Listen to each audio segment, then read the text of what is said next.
Finale ಹಂತಕ್ಕೆ ಹೋದ್ರೂ ಕೂಡ 7 ಜನ ನಾಮಿನೇಟ್ ಆಗಿದ್ದಾರೆ. ಗೆಟಿವ್ ಪಾಯಿಂಟ್ ಹೆಚ್ಚಾಗಿ ಕಾಣಿಸ್ತಾ ಇದೆಯಾ? ಎಂಜಾಯ್ ಮಾಡೋಣ ಬಿಗ್ ಬಾಸ್ ಮನೇನ. ಸೊ ಒಂದಷ್ಟು ಚೀಪ್ ಅನ್ನುವಂತಹ ಪದಗಳನ್ನು ಬಳಸೋದಾಗಿರಬಹುದು. ಏನ್ ಸಿಗ್ತಾ ಇದೆ ಬಿಗ್ ಬಾಸ್ ಮನೆಯಲ್ಲಿ ಕುತ್ಕೊಂಡು ಶೋ ಮೇಲಿರುವಂತಹ ಒಂದು ರೆಪ್ಯುಟೇಷನ್ ಏನಾದ್ರು ಹಾಳಾಗುತ್ತೆ, ಆ ಶೋಗೆ ಶೋಭೆ ತರುವಂತದ್ದೆಲ್ಲ ಕೂಡ ಧನುಷ್ ಅವರೇ ವಿನ್ನರ್ ಅನ್ನೋದು ಕೂಡ ಕಂಪ್ಲೀಟ್ ಆಗಿ ಕನ್ಫರ್ಮ್ ಆಗಿದೆ. ಆತ್ಮೀಯ ಕನ್ನಡ ಪಿಕ್ಚರ್ ವೀಕ್ಷಕರಿಗೆ ನಮಸ್ಕಾರ, ನಾನು ಪಲ್ಲವಿ ಎನ್ ರಾಜ್.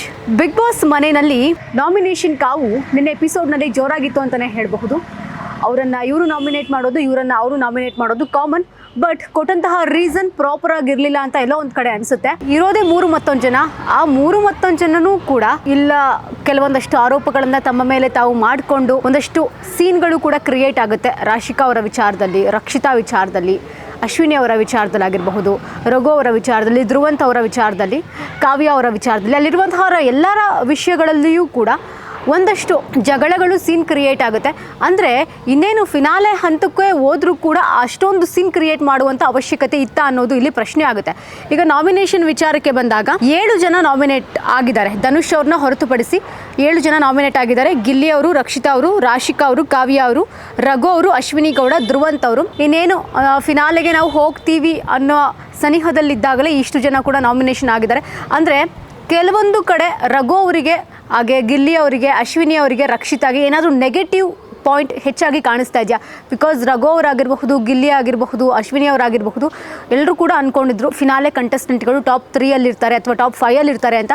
ಬಟ್ ಧನುಷ್ ಅವರಿಗೆ ಆ ಅವಕಾಶ ಸಿಕ್ಕಿದೆ ಅಂತ ಹೇಳ್ಬೋದು. ಯಾಕಂದರೆ ಈ ವಾರ ಅವರು ಬಚಾವಾಗಿದ್ದಾರೆ. ಸೊ ಹಾಗಾಗಿ ಡೈರೆಕ್ಟಾಗಿ ಧನುಷ್ ಅವರು ಫಿನಾಲೆಗೆ ಹೋದ್ರ ಅನ್ನುವಂಥದ್ದು ಇಲ್ಲಿ ಪ್ರಶ್ನೆ. ಯಾಕೆಂದರೆ ಫಿನಾಲೆಗೆ ಹೋದಂಗೆ ಲೆಕ್ಕ ಆಗುತ್ತೆ. ಯಾಕೆಂದರೆ ಈ ವಾರ ನಾಮಿನೇಷನ್ ಇರೋದು, ಧನುಷ್ ಅವರು ನಾಮಿನೇಷನಿಂದ ಬಚಾವಾಗಿದ್ದಾರೆ. ಸೊ ನೆಕ್ಸ್ಟ್ ವೀಕ್ ಫಿನಾಲೆ ವಾರ ಇರೋದ್ರಿಂದ ಪಕ್ಕ ಅವರು ಫಿನಾಲೆಗೆ ಹೋಗಿದ್ದಾರೆ ಅಂತ ಇಲ್ಲಿ ಹೇಳ್ತಾ ಇರುವಂಥದ್ದು. ಸೊ ಹಾಗಾದರೆ ರ್ಯಾಂಡಮ್ ಆಗಿ ನಿನ್ನೆ ಏನೇನಾಯಿತು, ಯಾರ್ದು ತಪ್ಪಿತ್ತು, ಹಾಗೆ ಯಾರ್ದು ಸರಿ, ಅಷ್ಟೊಂದು ಮಾತಾಡುವಂಥ ಅವಶ್ಯಕತೆ ಏನಿತ್ತು? ಸೊ ಅದನ್ನೆಲ್ಲ ನೋಡ್ತಾ ಹೋಗೋಣ.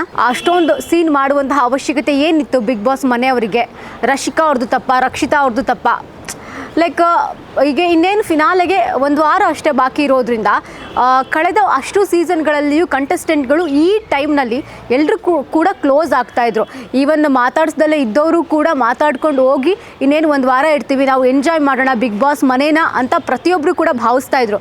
ಬಟ್ ಈ ಸೀಸನ್ ಅಂತ ಬಂದಾಗ ಇನ್ನೂ ಕೂಡ ಒಬ್ರಿಗೊಬ್ರು ವಿಷ ಕಾರ್ತಾ ಇದ್ದಾರೆ. ಸೊ ಈ ರೀತಿಯ ವಿಷ ಕಾರುವಂತಹ ಒಂದಷ್ಟು ನೆಗೆಟಿವಿಟಿಗಳು ಅವಶ್ಯಕತೆ ಇದೆಯಾ ಬಿಗ್ ಬಾಸ್ ಮನೆಗೆ ಅನ್ನುವಂಥದ್ದು. ಸೊ ಈ ಹಿಂದೆ ಏನೇನೆಲ್ಲ ತಮ್ಮ ವಿಚಾರದಲ್ಲಿ ಬೇರೆ ಸ್ಪರ್ಧಿಗಳು ನಡೆದುಕೊಂಡ್ರೋ ಆ ಒಂದು ವಿಚಾರಕ್ಕೆ ಸಂಬಂಧಪಟ್ಟಾಗ್ಲಿಯೂ ಕೂಡ ಅದನ್ನೇ ಒಂದು ರೀಸನ್ ಇಟ್ಕೊಂಡು ರಕ್ಷಿತಾ ಆಗಿರಬಹುದು, ಧ್ರುವಂತ್ ಅವರಾಗಿರಬಹುದು, ಕಾವ್ಯ ಅವರಾಗಿರಬಹುದು, ಈ ರೀತಿಯಾಗಿ ಒಂದಷ್ಟು ರೀಸನ್ ಅನ್ನ ಕೊಡ್ತಾರೆ. ಬಟ್ ರಾಶಿಕಾ ವರ್ಸಸ್ ಅಶ್ವಿನಿ ಗೌಡ ಅವರು ಅಂತ ಬಂದಾಗ ರಾಶಿಕಾ ಅವರು ಕೊಟ್ಟಿದ್ದ ರೀಸನ್ ಎಲ್ಲೂ ಕೂಡ ತಪ್ಪು ಅಂತ ಅನಿಸ್ಲಿಲ್ಲ. ಬಿಕಾಸ್ ಒಂದು ಹೆಣ್ಣಿಗೆ ಅಶ್ವಿನಿ ಗೌಡ ಹೀನಾಯವಾಗಿ ಮಾತಾಡ್ತಾರೆ. ಸೊ ಅವರು ಕನ್ನಡ ಪರ ಹೋರಾಟಗಾರ್ತಿ ಅಂತೆ. ಒಬ್ಬ ಕನ್ನಡ ಪರ ಹೋರಾಟಗಾರ್ತಿ ಬಾಯಲ್ಲಿ ಬರುವಂತಹ ಮಾತಂತೂ ಅಲ್ಲ ಅದು. ಸೊ ರಘು ಅವರ ವಿಚಾರದಲ್ಲಿ, ರಾಶಿಕಾ ಅವರ ವಿಚಾರದಲ್ಲಿ ಅಶ್ವಿನಿ ಗೌಡ ಅವರು ನಾಲ್ಗೆ ಹರಿಬಿಟ್ಟು ಮಾತಾಡ್ತಾರೆ. ಸೊ ಇದೊಂದು ರೀಸನ್ ಇಟ್ಕೊಂಡು ಅಶ್ವಿನಿ ಅವ್ರನ್ನ ರಘು ಅವರು ಹಾಗೆಯೇ ರಾಶಿಕಾ ಅವರು ನಾಮಿನೇಷನ್ ಮಾಡ್ತಾರೆ. ಸೊ ಒಂದಷ್ಟು ಚೀಪ್ ಅನ್ನುವಂತಹ ಪದಗಳನ್ನು ಬಳಸೋದಾಗಿರಬಹುದು, ಅನಂತರದಲ್ಲಿ ಜೋರಾಗಿ ಬೈದಾಡೋದಾಗಿರಬಹುದು, ಏನೋ ಒಂದು ವೈಲೆನ್ಸ್ ಕ್ರಿಯೇಟ್ ಮಾಡ್ತಾ ಇದ್ದಾರಾ ಅಂತ ನೋಡೋರಿಗಂತೂ ಅನಿಸುತ್ತೆ. ಬಿಕಾಸ್ TV ಆಫ್ ಮಾಡಿಬಿಟ್ಟು ಹೋಗೋಣಪ್ಪ ಅನ್ನೋ ರೀತಿಯಲ್ಲಿ ಬಿಗ್ ಬಾಸ್ ನೋಡೋರಿಗೆ ನಿನ್ನೆ ಎಪಿಸೋಡ್ ಇತ್ತು. ಕಂಪ್ಲೀಟಾಗಿ ಜಗಳ. ಆ ಜಗಳದಿಂದ ಏನು ಮೆಸೇಜ್ ಕೊಡ್ತಾ ಇದ್ದೀರಾ ನೀವು ಬಿಗ್ ಬಾಸ್ ನೋಡ್ತಾ ಇರೋರಿಗೆ? ಏನು ಗೊತ್ತಾಗ್ತಾನೆ ಇಲ್ಲ. ಈ ವರ್ಷದ ಬಿಗ್ ಬಾಸ್ ಸೀಸನ್ 12 ನೋಡೋರಿಗೆ ದಿನನೂ ಜಗಳ ಇರುತ್ತೆ. ಇಲ್ಲ ಒಂದು ಕಡೆ ಗಿಲ್ಲಿಯವರ ಕಾಮಿಡಿಯಿಂದ ಬಿಗ್ ಬಾಸ್ ಮನೆ ರನ್ ಆಗ್ತಾ ಇದೆಯಾ ಅನ್ನುವಂತಹ ಪ್ರಶ್ನೆ ಕೂಡ ಬರುತ್ತೆ. ಬಿಕಾಸ್ ಎಲ್ಲರೂ ಕೂಡ ಇದೇ ರೀತಿ ಅವ್ರಿಗವ್ರು ಕೂಗಾಡ್ತಾರೆ, ಗಲಾಟೆ ಮಾಡ್ತಾರೆ, ಒಡೆಯೋಕೆ ಹೋಗ್ತಾರೆ, ಜಗಳ ಮಾಡ್ತಾರೆ. ಹೀಗಿರ್ಬೇಕಾದ್ರೆ ಕಾಮಿಡಿ ಎಂಟರ್ಟೈನ್ಮೆಂಟ್ ಎಲ್ಲಿ ಸಿಗ್ತಾ ಇದೆ? ಆಬ್ವಿಯಸ್ಲಿ ಗಿಲ್ಲಿ ಅವರಿಂದ ಸಿಗ್ತಾ ಇದೆ. ಸೊ ಈ ಕಾರಣಕ್ಕೆ ಜನ ಗಿಲ್ಲಿ ಅವ್ರನ್ನ ಡೇ ಬೈ ಡೇ ಇಷ್ಟಪಡೋಕ್ಕೆ ಸ್ಟಾರ್ಟ್ ಮಾಡ್ತಾರೆ.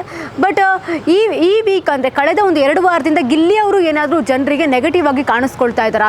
ಬಿಕಾಸ್ ಅವರು ಕ್ಯಾಪ್ಟನ್ ಆದಂತಹ ಟೈಮ್ನಲ್ಲಿ ಅವ್ರ ಕ್ಯಾಪ್ಟನ್ಸಿ ಇರಬೇಕಾದ್ರೆ ಮನೆಯಲ್ಲಿರುವಂತಹ ಪ್ರತಿಯೊಬ್ಬರು ಕೂಡ ಅವ್ರ ಮಾತನ್ನ ಕೇಳ್ತಾ ಇರಲಿಲ್ಲ. ಪ್ರತಿಯೊಬ್ಬರು ಅನ್ನೋಕ್ಕಿಂತ ಕೆಲವೊಬ್ಬರು ಅವ್ರ ಮಾತನ್ನ ಕೇಳ್ತಾ ಇರಲಿಲ್ಲ. ಸೊ ಈ ರೀಸನನ್ನು ನೋಡಿದ್ರೆ ಅಲ್ಲೇ ಗಿಲ್ಲಿ ಅವರಿಗೆ ಒಂದಷ್ಟು ನೆಗೆಟಿವ್ ಪಾಯಿಂಟ್ಸ್ ಆಗುತ್ತೆ.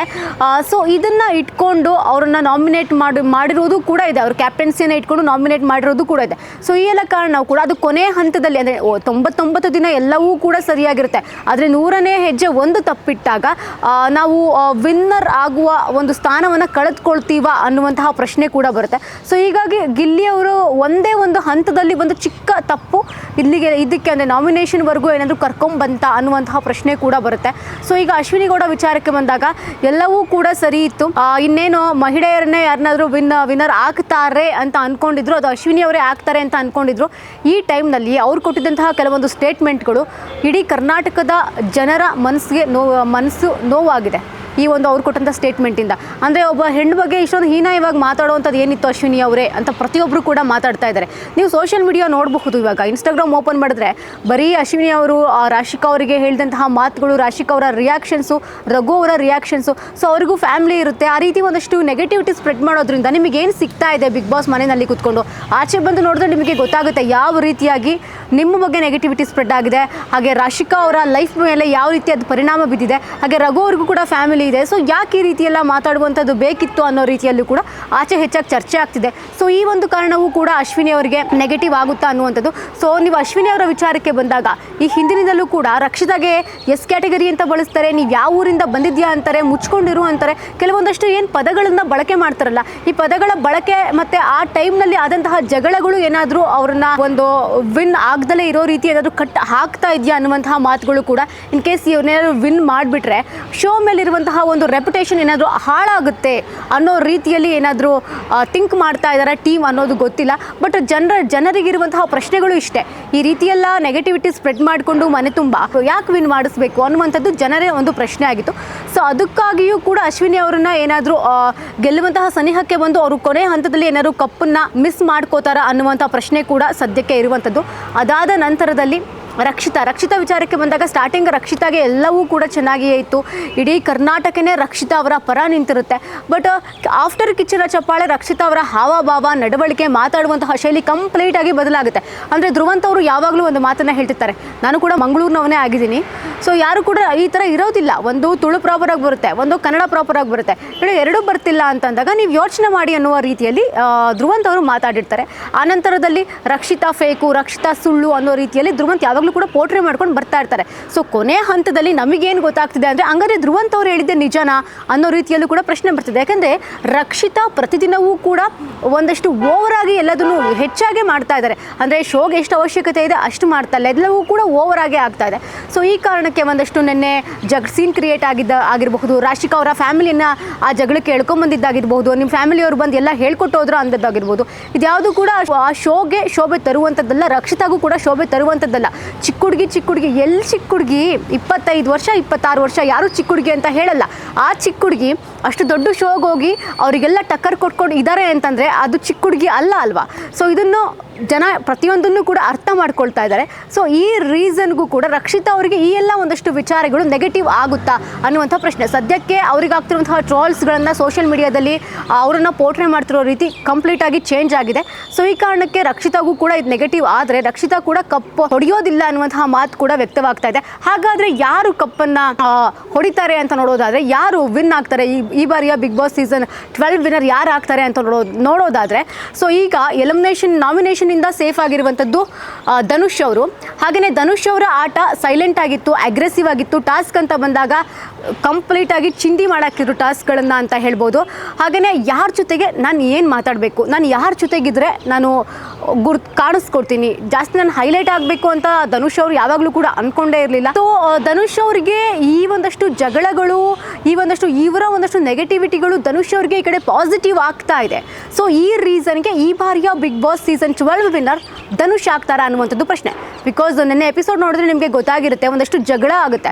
ಆ ಜಗಳದಲ್ಲಿ ಧನುಷ್ ಅವರು ಪ್ರತಿಯೊಂದನ್ನು ಕೂಡ ಬ್ಯಾಲೆನ್ಸ್ ಮಾಡುವ ರೀತಿಯಲ್ಲೂ ಕೂಡ ಮಾತಾಡ್ತಾರೆ.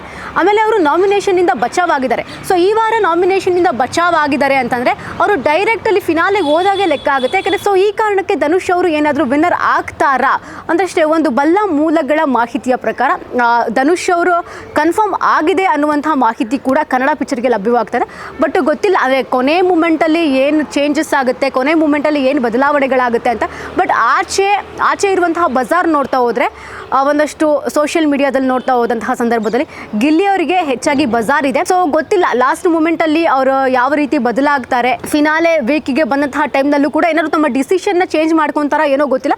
ಬಟ್ ಈ ಒಂದು ಕ್ಷಣದವರೆಗೂ ಕೂಡ ಧನುಷ್ ಅವರೇ ವಿನ್ನರ್ ಅನ್ನೋದು ಕೂಡ ಕಂಪ್ಲೀಟ್ ಆಗಿ ಕನ್ಫರ್ಮ್ ಆಗಿದೆ. ಸೊ ಕಾದ್ ನೋಡೋಣ, ಇನ್ನು ಜಸ್ಟ್ 1 ವಾರ ಅಷ್ಟೇ ಬಾಕಿ ಇದೆ. ಯಾರು ವಿನ್ನರ್ ಆಗ್ತಾರೆ, ಯಾರು ರನ್ನರ್ ರನ್ನರ್ ಅಪ್ ಆಗ್ತಾರೆ, ಗಿಲ್ಲಿ ಅವರಿಗೆ ಕಪ್ ಸಿಗುತ್ತಾ? ಯಾಕೆಂದರೆ ಇಷ್ಟು ಗಿಲ್ಲಿ ಅವರು ಮಾಡಿರುವಂತಹ ಇಷ್ಟು ರಿಯಾಲಿಟಿ ಶೋನಲ್ಲಿ ಅವರು ಕಪ್ಪನ್ನು ಗೆದ್ದಿಲ್ಲ. ಐ ಮೀನ್ ಅವರು ಎಲ್ಲದರಲ್ಲೂ ಕೂಡ ಸೆಕೆಂಡ್ ವಿನ್ನರ್ ಆಗಿದ್ದಾರೆ. ಸೊ ಇದರಲ್ಲಾದರೂ ಫಸ್ಟ್ ವಿನ್ನರ್ ಆಗ್ತಾರಾ ಅನ್ನೋದನ್ನ ಕಾದು ನೋಡಬೇಕಾಗಿದೆ.